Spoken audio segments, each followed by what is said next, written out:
So when I was on Dr. DeBakey's service on the floor, taking care of, I don't know, 130 patients or something in the post-op period, most of whom were seen every day by, a cardiologist or an internist or something else.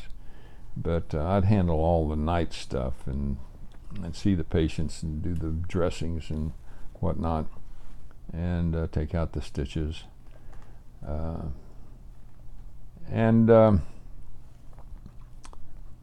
So one day I went to visit a patient who was there to have an abdominal aortic aneurysm resected. And he was from Ohio or Iowa or Indiana or something up that north. And on the door it said, "The Honorable Mr. Jones." I don't know what his name was now. Well, I didn't mean anything to me. I walk in and I introduce myself. "Hi, I'm Dr. Geis. I'm Dr. DeBakey's resident. I'm here to see you about..." Well, one of the two men, there were two men standing there kind of at parade rest, and they were dressed in a nice jacket, and when I said, "Just a minute, Dr. Geis, we need to get something clear with you. This is our king. We have come down from wherever it was. He's the king of this gypsy camp, or this gypsy group, and he's our king. And he's come down to get this, and we're with him. And only two of us are allowed to be in the hospital. But there are 200 people who have come down with us, and they're all over the city in trailers and stuff. And so you can't call him Mr. Jones. He's our king." Well, I thought a bit, should I call him Your Holiness? They kind of gave me the option of deciding what to call him, but it couldn't be Mr. Jones. And finally I said, "What about I just call you King?" They nodded at each other. "Well, that's okay. Yeah. It's okay, King." That was okay with me. I wasn't about to get on my knees, And you're gracious. So anyway, I got to talking to him, and did his history and physical, and he goes to surgery and comes back in a couple of days from the ICU, and he's fine. And he's there for 2 weeks recovering. I see him every day. And so I'd go in and we'd got to talking. Well, Dr. DeBakey never came by to see him after that. No other doctor came by to see him. I was it. I was his doctor. And so he got very friendly, and he said, "Do they make everybody pay $5,000 in advance?" With, I don't know whether I don't think that their insurance was such a big deal back then, but apparently they kind of knew, and they certainly restricted the number of visitors that he could have. He couldn't have that whole 200 people coming in, and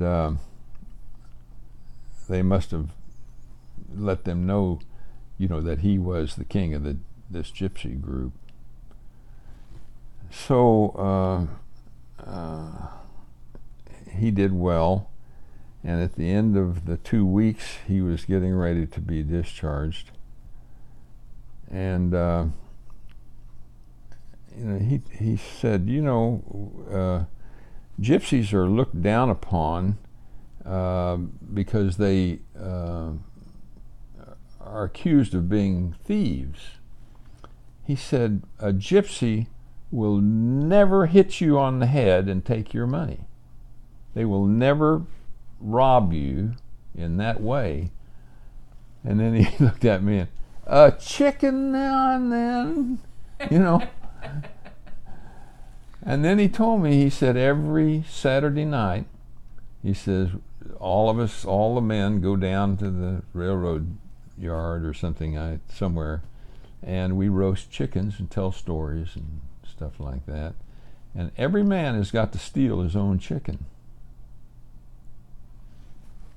He said, now I have a lady who I take care of.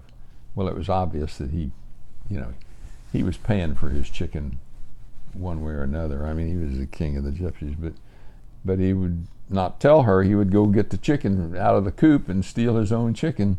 Well, I thought it was interesting and kind of cute, you know.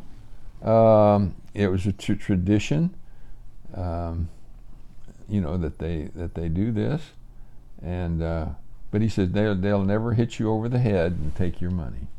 They may, you know, the implication was they might try to scam you a little bit, and I've always heard that, you know, one of the things that they would do, and I have no idea if this is true or not. Yeah. They'd come along and say, well, we'll resurface your driveway, you know, for $100. You know, new tar, and they would then get their $100. They would pour oil on the driveway, you know, or something, and leave, and that oil never dries. Well, I don't know whether that's true or not, Yeah. but I know he said that I had brought down 200 people with me, and they're all out there working. They'd go out and do jobs. Well, I don't know what that means. Yeah. But he was, you know, very nice, and seemed, you know, for him to tell me these things was kind of interesting. And at the end of the 2 weeks, he said, we're going to have a big party tomorrow night, Saturday night, and you know, as a celebration of my successful surgery and everyone getting ready to go home, he said, it's going to be a big party. You're invited.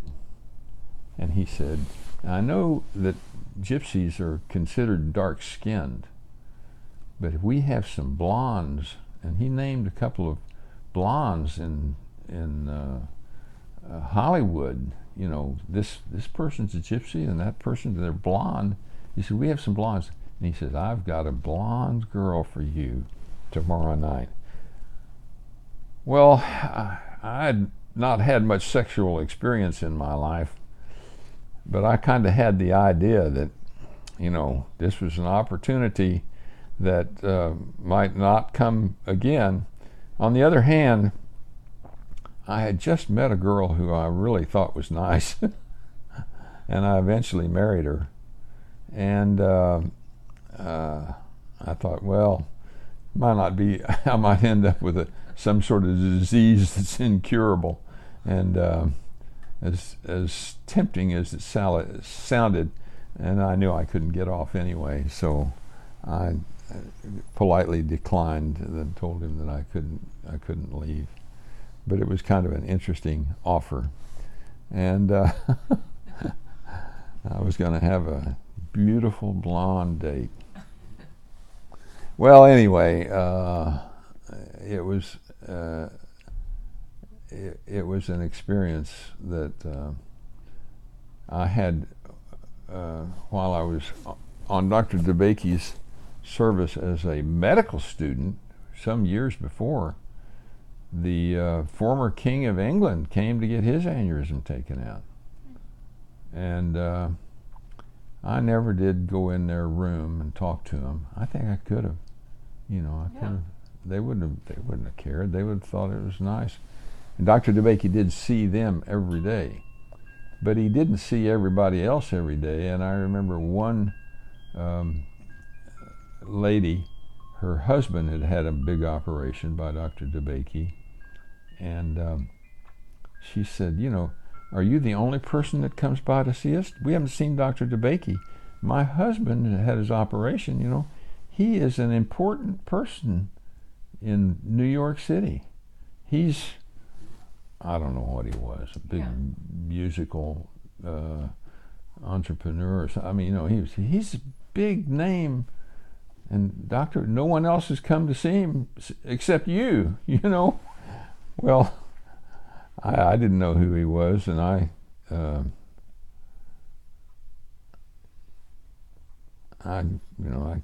couldn't tell Dr. DeBakey he needed to come see him, and that was not my job. But it was just an interesting experience, and as I say, it was dangerous. I eventually got fired from that service and had to go do pathology again or something. I can't remember what it was, but there were some fascinating experiences.